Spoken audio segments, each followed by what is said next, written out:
partition of India, or in the correct sense, the partition of Punjab and Bengal. Why did this partition happen? There are many reasons behind this, friends. But the biggest reason given is the two-nation theory. And I made a detailed video on this two-nation theory and the partition of India, friends, a few months ago, in which it was mentioned that who actually created the two-nation theory. Because many people in our country believe that the two-nation theory was propounded by Muhammad Ali Jinnah in 1940, due to which India was partitioned. But in response to this, many people also argue that long before Jinnah, in 1937 itself, the two-nation theory was given birth by V.D. Savarkar in a conference of Hindu Mahasabha. But friends, actually both these things are not factually correct. What is the whole truth of this matter? When you know this, you will know that the two-nation theory had actually come about 65 years before Jinnah accepted it in 1940. So, friends, who actually brought this theory, we will try to know in this video. Actually, I am adding a part of the video that we made in this context a few months ago with this video, friends, from which you will know who was actually the father of the two-nation theory. Muhammad Ali Jinnah used to keep mentioning Pakistan all the time from morning to afternoon, evening and night, ever since he adopted the two-nation theory. Yes, friends, Jinnah adopted the two-nation theory and not propounded it. The two-nation theory had been propounded much before this.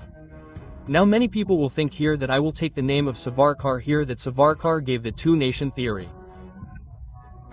So friends, this is not the case at all, because the two-nation theory had come to light or had been propounded much before the 1937 Hindu Mahasabha Convention.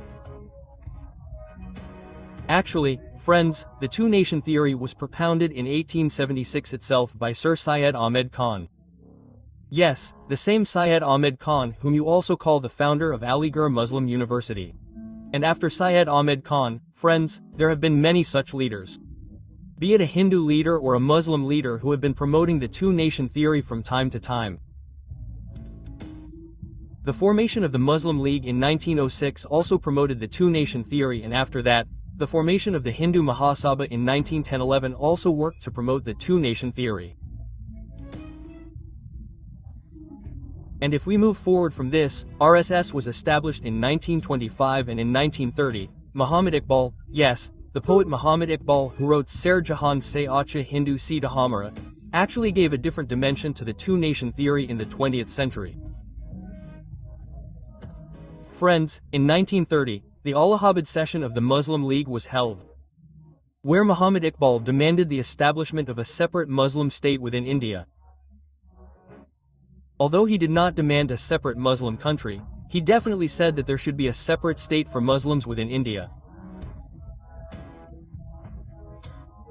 So you can see it in this way that the two-nation theory here had progressed a lot, and its next and even more expanded form was seen in 1933, friends, when in 1933, the name of Pakistan was given by Cambridge University scholar Rahmat Ali.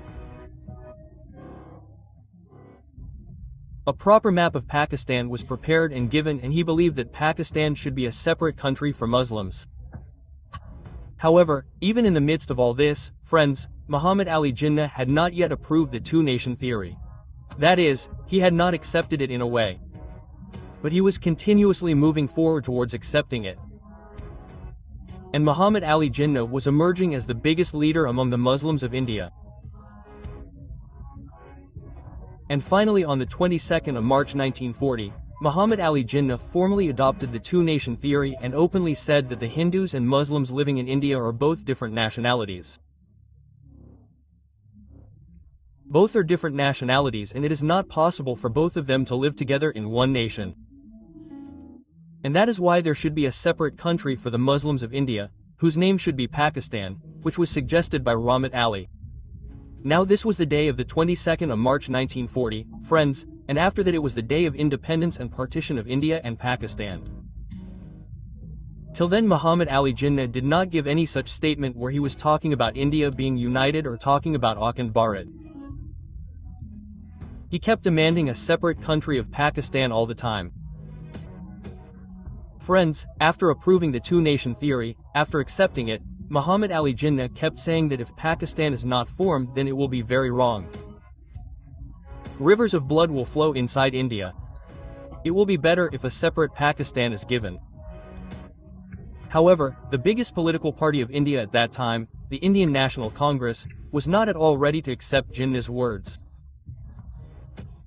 All its leaders kept rejecting Jinnah's words, kept running away from accepting it. And among those leaders, whether it was Mahatma Gandhi, Jawaharlal Nehru, Sardar Patel or Maulana Azad, no one was in favor of the formation of Pakistan. Everyone wanted India to remain united, India to remain undivided. But apart from all these, friends, Hindu Mahasabha and RSS were constantly engaged in their work. Especially if we talk about Hindu Mahasabha, then it was a bigger power than RSS at that time. Vinayak Damodar Savarkar, who was the president of Hindu Mahasabha, said that he wanted undivided India. But if there is any biggest strength of this united India, then it will be Hindus. If Muslims or other minorities have to live in India, then they will have to live as minorities. They will have no place in power. Yes, they will definitely get the right to vote.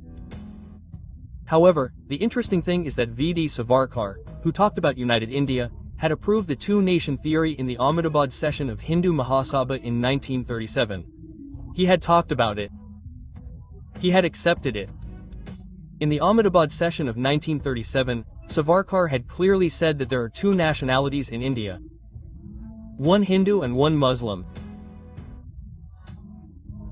Even in 1943, Savarkar completely agreed with Jinnah's statement of 1940. On the 15th of August 1943, Savarkar had declared in Nagpur that we have no dispute with Jinnah's two-nation theory. We Hindus are a nation in ourselves, and it is a historical fact that Hindus and Muslims are two nations. Friends, I will tell you another important fact related to Hindu Mahasabha. In 1937, provincial elections were held in India, that is, provincial elections were held and in most of these, Congress won. But there were many places or some places where Hindu Mahasabha also won seats or Muslim League also won seats. And among these, there were two states where Muslim League and Hindu Mahasabha together ran coalition governments. And those states were Sindh and Northwest Frontier State present in present Pakistan. In both these states, Hindu Mahasabha and Muslim League together ran alliance governments. Apart from this, friends, Congress did not win in Bengal either.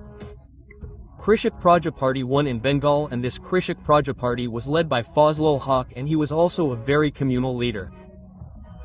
So Fazlul Haq formed the government in Bengal, but he did not get absolute majority. That is why Shyama Prasad Mukherjee's Hindu Mahasabha supported them, and the Bengal government also got the support of Netaji Subhash Chandra Bose's party Forward Bloc. And during this entire period, friends, the Second World War was also going on, and in view of the Second World War, the British government of India had called upon all the parties including the Congress to support Britain. They had said that you people should recruit youth from India in the British Army. But in return for this, friends, the Congress put a condition that okay, we will support you. We will also recruit the youth of India in your army. But in return for this, you will have to free India after the Second World War ends, or you will have to guarantee the formation of a constituent assembly. But the British government refused to accept the condition of the Congress. That is why in 1937, in the provincial elections that were held and the provincial governments that were formed, all the ministers of the Congress or their governments resigned.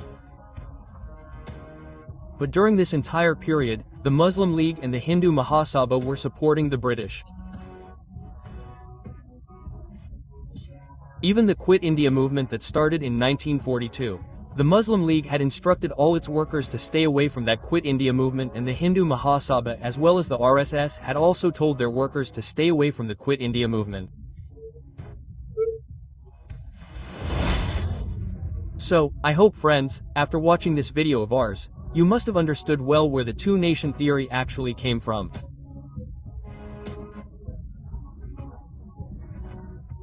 And if you like this video, friends, then please do comment and tell us whether we should continue to cover more important aspects of Indian and world history in this way in the coming days, or keep giving our opinion on other issues of the country and abroad. Thank you, friends. Yes.